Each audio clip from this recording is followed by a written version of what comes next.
So hi Doug, hi Andrew. Thank you so much for chatting to me today. I think to start with, it would be really good to talk about Pilot Light and what that is about and how people can kind of access that at the minute as well. So if they want to, I think it'd be great to start with them. So I don't know, Andrew, if you want to go first, and then Doug, if you want to add anything. Sure. Yeah. So we set Pilot Light up a couple of years ago, and it's been ever evolving, really. Just as demand has grown, and we realised that okay,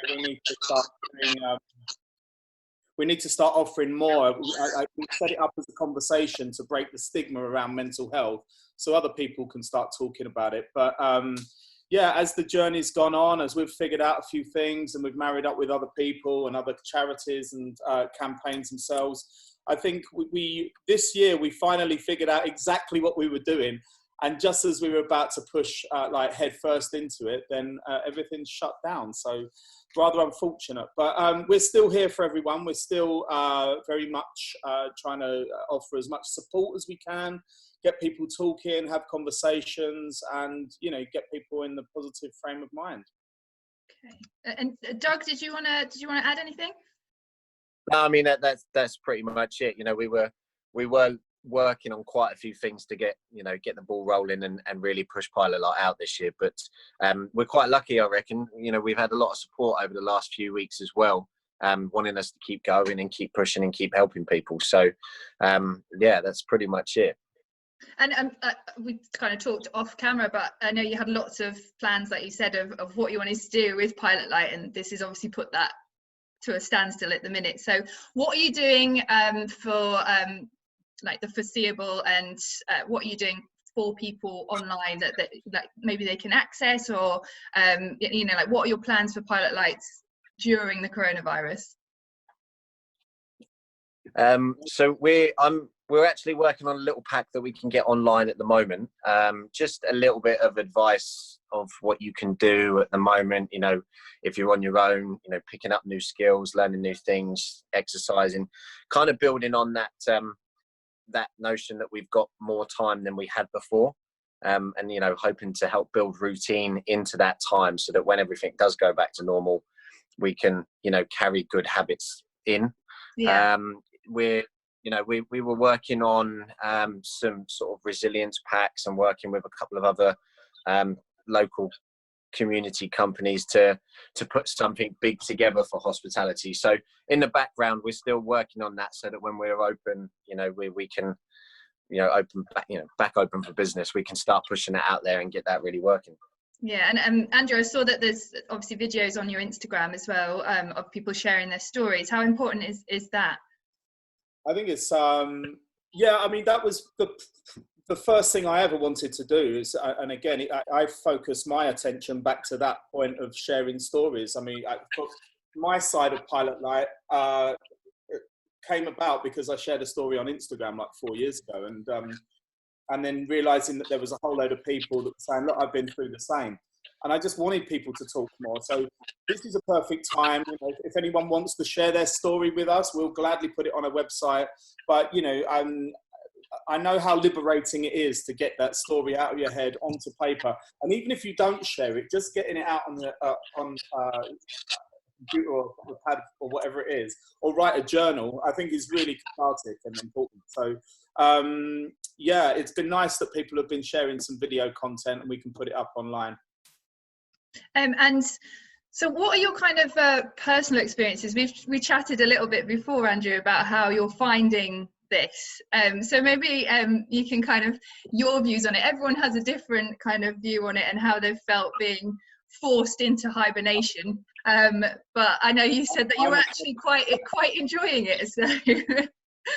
Someone said to me the other day, they said, what are you going to do when, lockdown's over? I said, probably stay in. I spend most of my winter months hiding from everyone. I do hibernation well. And I know that there's been a promise of summer and, some sun peeking through. We had some good weather last week. I'm a bit tempted to go out, but at the moment I'm really enjoying, I built a routine, I get up early, I'm up at 5 in the morning, I go out running straight away, being able to have set up my flat as a bit of a gym and yoga studio. So I kind of get that all out the way by 7 o'clock. And then, you know, I spend the rest of the day kind of writing, doing, you know, little interviews like these, podcasts, and my Instagram, like little cooking show thing I've been doing, which has been a lot of fun. And then, you know, by the time you look around, the day's gone. It's like, right, it's time for bed. So I haven't got enough time in a day. That's me personally. But I think that there's two ways of looking at it. You can look at it as a gift, and the gift being time, or you can look at it negatively as like a prison sentence. And I hope that people can use the time well. You know, don't waste it, because particularly in hospitality, we don't really get much free time. So, you know, not that it's the best circumstances, but let's try and use the time wisely. Yeah, and Doug, what about you? How have you found it? Are you the same, or are you going stir crazy? I'm all right, actually. I've been quite busy. I had to move house last week, so, you know, that was a bit of fun doing that on your own. And, you know, again, like Andrew, kind of having a routine. You know, one of the things that I'd started before we went into lockdown was really, you know, grasping my morning and you know, starting exercise at 6 o'clock and all of that kind of thing. So I was ready for the day. I think the thing that I'm doing a lot more of now is eating. Right. You know, which is weird. You know, as a chef for 13 years, I've like found it very difficult to find time for food, even though I'm around food all day, every day. And I'd say that I'm probably the healthiest I've ever been over the last few weeks. You know, having a bit of breakfast, you know, lunch and dinner, drinking lots of water, you know, working out. It's probably, yeah, I'd say it's the healthiest I've ever been, which is really good, because it's making me feel good. I'm actually happy with all of this time and utilising the time that we've got well to learn things as well. I've been really crap over the last couple of years trying to learn the guitar, but now I'm actually putting some time into learning. You should have brought your guitar. You could have showed us what you've learned so far. I'm enjoying my band, mate. I've learned that there's 6 strings on there. That's about it. So it sounds, listening to both of you, that the way you're kind of keeping yourself in a good place is routine. So would you agree that that is kind of the key to keeping healthy and happy? It's definitely one of the things that keeps coming up the most. Like when we talk to people, there's so many things you can do for better mental health around this time, but routine, it's repeatedly said, and so I think it's possibly the most important thing at the moment. Once you've got routine, you kind of know where you stand throughout the day, and like I said, I'm running out of hours in the day, and maybe my routine needs to be a little bit better. Maybe I need to, you know, time manage myself, because it's not like working in a kitchen, you know, coming in, grabbing a coffee, looking through the orders, butchering meat, butchering fish. Do you know what I mean?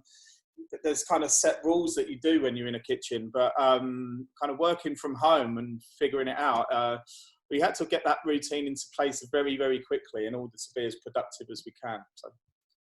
I mean, not everybody will be finding it as easy. Not that, actually, I'm not saying it was easy for you both, but you both seem very positive, and not everyone will find that as easy to do. And there will be a lot of people who are self-isolating on their own and are finding it hard, maybe lonely. I don't know, do you have any advice for people, or anything to say to people in that respect?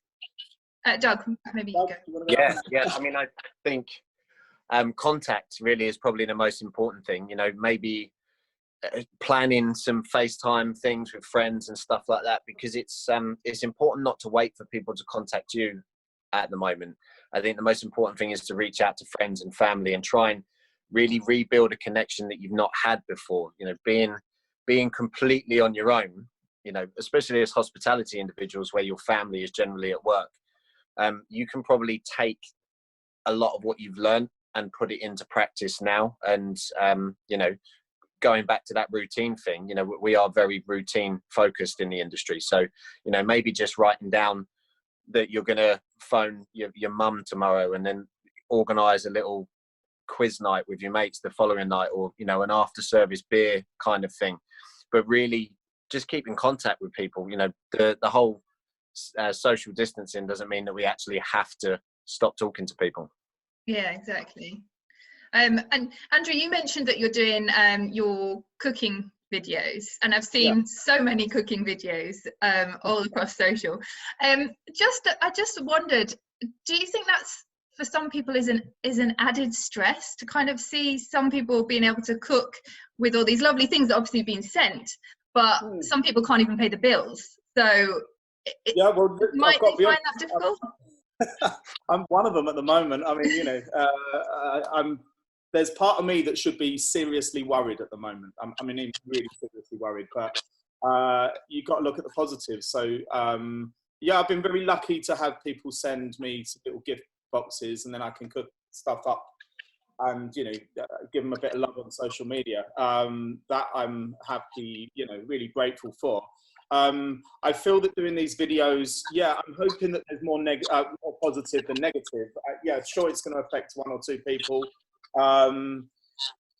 I just hope it can bring some kind of positivity, and also give people, you know, a bit of knowledge. So it's not just doing a cooking show. It's just imparting some of my experience over the years, the techniques and why we do things a certain way.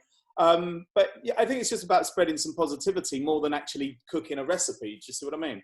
Yeah, no, definitely. And I mean, I'm not saying that that's anyone's disregarding that whatsoever. It's just that I just, you know, some of them I thought maybe you could sit there and be like, oh, they've got truffle, or they've got this, and I haven't even got any money for. Someone did say to me, I mean, it was friends really. They were like, well, why can't you do recipes with stuff that we've got at home? It's like, look, while you were going out buying pasta, I was going out buying kidney beans and buckwheat and lentils. You know, I'm a chef, so I stocked my cupboard as well. And also part of me was like ready for a zombie apocalypse in terms of like wanting as much dry store stuff as I could. But things that, you know, I started sprouting lentils and mung beans and things like that, just because I felt that it would be quite a fun, you know, thing to do. That, you know, it's not just a dry store object. By the time you've added some water to it, all of a sudden you've got your own groceries. Do you see what I mean? Yeah. Also, you know, it's easy to. You said about keeping busy, how busy you both are, but it's easy to be very stressed at this time and get consumed by that, right? So, like, how do you stop that happening? Because it is very hard to escape your own thoughts, isn't it? So do you have any kind of tips or advice on if you're going down that road, like how to kind of pull yourself back? Meditation's been the best thing for me, and then it's a hard thing for people to do, but there are definitely apps and YouTube, and there's enough information out there.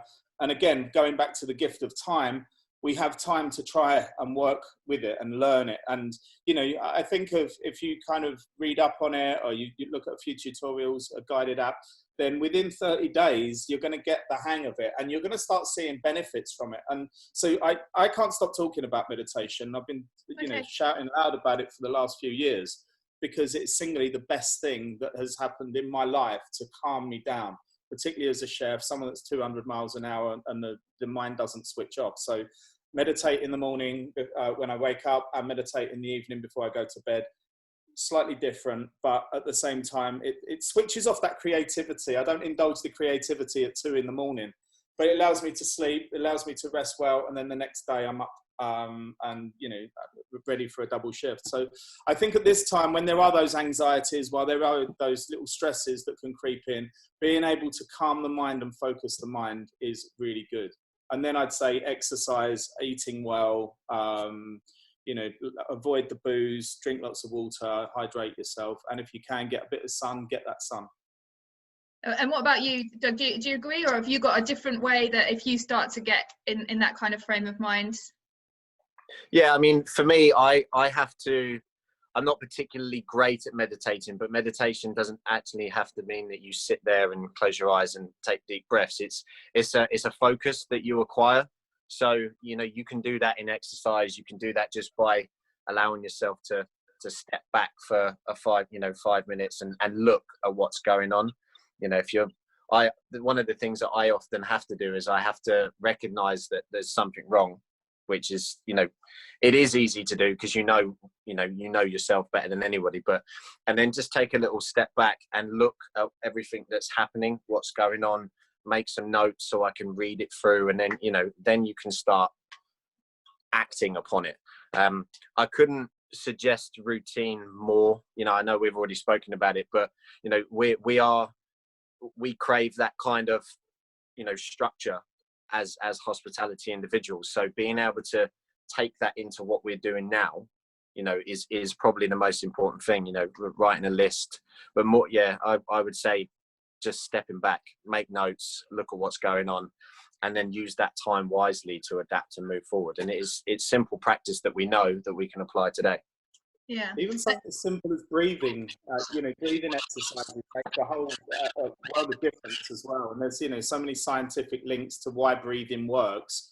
I'm just reading up on it myself and how it's good for the vagus nerve and how that's connected, like the gut and the brain. And so all these things that I've been looking at over the past few years have all like starting to connect the dots now. Do you know what I mean? But breathing is really, really simple, but can, you know, do wonders for you. I mean, I've spoken to both of you in depth about your experiences to coming to this point. So your advice that you're giving now, I think it's important for people to realise that you've not always been in that headspace, and you had to recognise that you weren't in the right headspace. So maybe you could talk a little bit about that, about where you were and what triggered or what it was that made you think, I need to change. This is not good for me and my mental health. I think for myself, you know, it was 4 years ago that I was suicidal, and you know, that hopelessness that you have with you. I wouldn't want to go through it again, but I'm kind of glad I did, because it's made me who I am. It's put me on a journey, and I'm, you know, I tried various things, whether it's meditation, different kind of diets, different forms of exercise, breathing, X, Y, Z. But it's allowed me to, you know, just become a stronger person. I recognized that there was a problem. There always had been a problem. It was something I was sweeping under the carpet. And sure, you know, for everything I try and apply to my life now, there are still 1 or 2 days that aren't great, but I don't stress on it anymore. Like Doug said, you learn to accept it. You live with it. Okay, today's not going to be a good day. Can I cancel some things? Yes, I can. Put that aside. I'll take the day off. Just watch a film or whatever it is, but just don't worry about it. It's not, you know, the situation I'm in, it will be fine tomorrow. Do you know what I mean? But yeah, I was definitely at the very, very bottom, and then started building myself up. And, you know, as I've shared on social media, it was really about not wanting to pass that pain on to other people. So I had to, you know, I owned it, and then I worked through it as well. And the thing about making yourself happy for me was the best thing. Don't put my happiness in other people, make myself happy, because I've got me for the rest of my life. So that was it. It was just like, you know, getting back on the stoves, cooking, enjoying what I was cooking, you know, realizing, practicing gratitude and accepting the people around you that are amazing and wanted to help you through that. So I was very lucky, very fortunate in that respect. But look at me now, 4 years later, I'm still on that journey. But just, it's about, you know, putting your mind in a positive frame rather than a negative frame, I think. Yeah. And Doug, what about you? What was your kind of defining moment? You're kind of, right, I need to sort this out.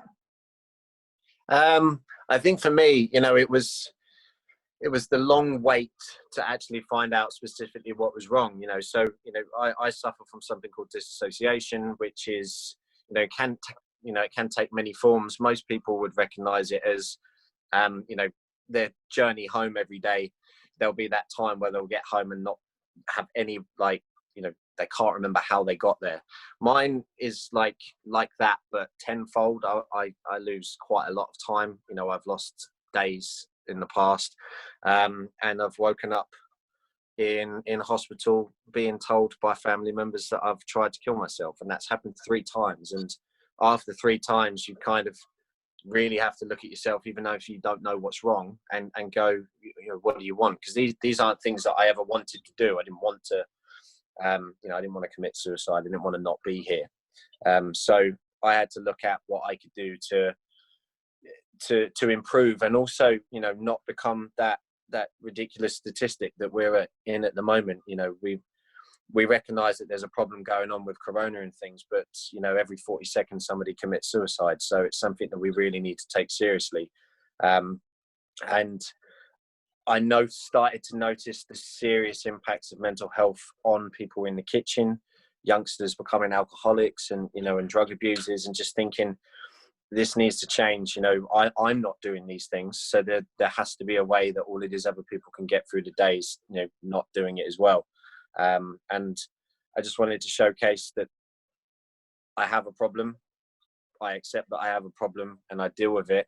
And I don't belittle anybody for having one either, and I want it to be accepted and I want it to be recognized so that we can really push the industry a lot further than it is, because at the moment I felt like it was pushing people out, not having that sort of safe place to be able to say, I've got a problem, I need help.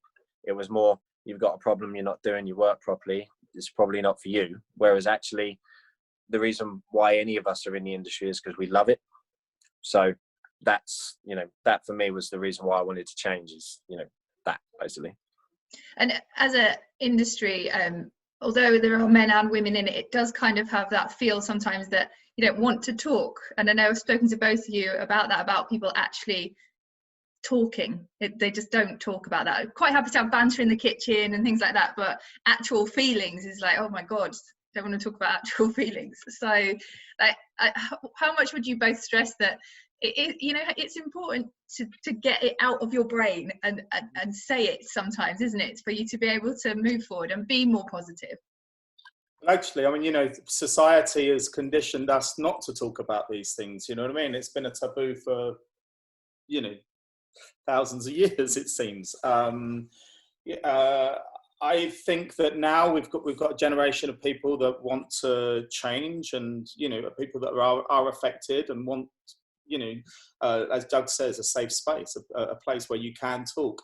And for me, it's like, look, at some point the industry, there was more. I mean, I say this before coronavirus, but there were more and more restaurants opening up all the time. Fewer and fewer staff coming in to work in those places, and yet there was a lot of burnout still. It's like, well, as an industry, we need to look after people. I've said it before. Chefs particularly are our most important commodity these days. So it's just like, look, rather than someone burn out, can we manage them? Can we work with them to get them through those difficult times? And then, hopefully they go on to a long, beautiful career. Do you see what I mean? But I'd just spoken to too many people that had said, yeah, I used to be a chef. It was too much for me. I got out. And it's like, that's a shame, because we love our industry. I've traveled the world doing what I do, and I've had such a good time, and I'm not even done yet. I'm halfway there, I reckon. But it is such a great industry. It's much better than a desk job. So, and now, it couldn't be a better time to be in it. And again, I'm saying this before coronavirus, but it is. I feel that we're going to bounce back as an industry with even more strength. So it's just going to be such a great place to work. But yes, it is hard. Yes, we need to look after ourselves a bit more, and certainly we need to look after each other. Actually, that leads me on nicely. I was going to say to you both, what are your thoughts on kind of the future of the industry and coming out of this? And do you have in yourselves a plan of kind of attack once lockdown is lifted, and how you're going to come back and make sure that everything's okay? And are you expecting there to be quite a lot of casualties, or do you think everyone will be okay? Like, what are your thoughts on it? Personally, I think the social distancing thing, I think, is going to go on for a while. So I don't think, as much as many people would want to just go straight out and go to the nearest pub, bar, restaurant or whatever, I think that's going to take time. That will be government guidelines that tell us what we need to be doing now. I can't wait to go to the pub. I'm sure there's lots of people that like that. But I feel that, let's look back at history, whether it be the Spanish flu or the Second World War. It takes a little while for society to readapt, but they do, and we get back to normal. And I had a conversation with someone yesterday about this. It was like, do you think things are going to turn back to normal? It's like, we're humans, we're creatures of habit. Of course it will. And I don't necessarily think that's a good thing. But what's really nice about the moment is everyone's figuring out a way of getting back. How do we do things different? One of the things that we realise about this whole situation is how fragile our industry is. And for many of us individuals, how, you know, we're only as like rich as our next paycheck. Do you see what I mean? And if there's no money coming through, then, you know, myself, like, can't pay the rent. So I think there are things that we're going to have to figure out. Again, a really good use of this time is to, how do we come back better as an industry and individually? Yeah. And what about you, Doug? How are you feeling about the industry going forward, and kind of in your own head, your plans for coming out of lockdown? I think the industry is going to probably bounce back very strongly from this. You know, touching on that social media thing earlier, a lot of people are doing videos, a lot of people are sharing recipes, and I think from a growth point of view, people at the moment, it'll probably be developing passion, you know, a lot of practice, a lot more time to perfect things, and giving people ideas of what to do when we're open. I mean, like Andrew says, there will be a transition process going in. You know, it's going to take some time before everything properly goes back to normal. And I wouldn't recommend, as much as I'd like to sit in a beer garden at the moment, go and, you know, get 50 people in the pub and getting smashed. But I think that, yeah, I think we'll grow back very strong. I think knowing that there will be a weird transition mentally, going from working flat out 100 miles an hour to not working at all, to having to work flat out 100 miles an hour again. Just knowing that there's places that you and people that you can reach out to and talk to about that kind of feeling of anxiety that will come with that is important. And it'll be good that everybody knows, you know, there's places like us, there's Hospitality Action as well, that that can really support this going forward. I think actually it'd be good for you to say how people can get in touch with you guys as well whilst we're talking about it. So if maybe you can tell people how they can find you on social and the website. Yeah, so the Instagram handle is just Pilot Light Campaign, and the website is pilotlightcampaign.com. All of our details are on there. There's an email that people, you know, email sort of thing that people can reach out to us and talk to us, reach us through social as well. Facebook's there, you know, and any advice that we can give or resources that we can point people in the direction of at the moment, you know, it's there and we can do it. And if not, we'll help find it together. So I've even said, you know, personally, I'm an absolute nightmare at getting back to people with messages, but certainly through this, over the last few weeks, my DMs on my social media have been open because there's been a lot of people reaching out. So I've been trying, you know, trying to put aside a chunk of the day in which to correspond with people and, you know, just offer some advice, give people some hope and positivity. So yeah, during this time, then if people need to reach out to me, I'll always try and get back to them. And I think maybe to end on a positive, it would be nice if both of you could give me maybe 3 things that people could do to start themselves on a more positive path for the next, as we know, we're stuck in for another 3 weeks. So maybe 3 things that you would recommend people try to help mentally and obviously with their general well-being. I would say, like we've said it so many times now, routine. Build a routine. Just plan your day out on a bit of paper, stick it on your wall. I mean, I can give you a lot. Exercise. Make sure you get exercise. Endorphins are great for you. Get that blood flowing. Eat the right foods. I mean, we're chefs, but let's look at eating the right things. I've spent enough time kind of Googling what's good for, you know, physical and mental health. You know, while we've got time to learn, let's learn about what is good. How can we build recipes, but using things that have proven links to better mood, better mental health. Like I say, meditate. If you've got time to learn to do stuff like that, then please do. What else? Read, learn. I guess get as much knowledge inside you at the moment. And positive affirmations, I think, are brilliant. I did it while I was kind of recovering, and I'm back in that frame of mind again. But just putting positive words around the house, and not like those horrible posters like "Live, Love, Laugh," but just putting things on notes. And I just put notes, and it's just something that I just clock as I'm walking around. I'm like, "Yep, okay, we've got this." And that's about putting your frame of mind positive rather than negative. Don't read the news. Get rid of the media. Do you know what I mean? Just look at things that are going to Apart from bring the staff canteen. absolutely right. Mainstream media, just lose it. I haven't looked at the papers for weeks and weeks and weeks, and I feel better for it. Okay, and Doug, what about you? What's your well, Andrew's done more than 3, but 3 that that people could start with. I think looking at a hobby, looking at something that you've always wanted to do but you've never believed you've had time for before, you know, because not only is it you're learning something new, you'll be doing something fun, it's positive, you can build your daily routine about this learning thing, so everything falls into place. I couldn't stress more about eating a little bit healthier, even if it's just small bits. What we put in our stomachs seriously controls our brains, so you know, I think that's the most important thing. Heavy alkaline diet, you know, drop the processed foods. I know it's easy to buy a load of that kind of stuff at the moment, but there's a lot of amazing local shops doing veg packs and things like that, so you can really start eating healthy, and exercise. You know, those 3 things, and it's very basic, and we've, you know, people have been talking about it for years, but actually it really is, it couldn't be any more important, and building that into a habit and routine now is really going to help. So yeah, eat healthy, learn something new, and exercise. Brilliant. Okay. Brilliant. Okay. Well, I think that's all of my questions. Thank you so much for talking to me. And I know, Andrew, you said you've got a day off to do the dusting today, so enjoy. And I'm sure I will speak to you soon once we're all released from our houses. So yeah, amazing. Look forward to it. Brilliant. Thanks okay, very much. Care. Thanks. Bye. Bye. Bye.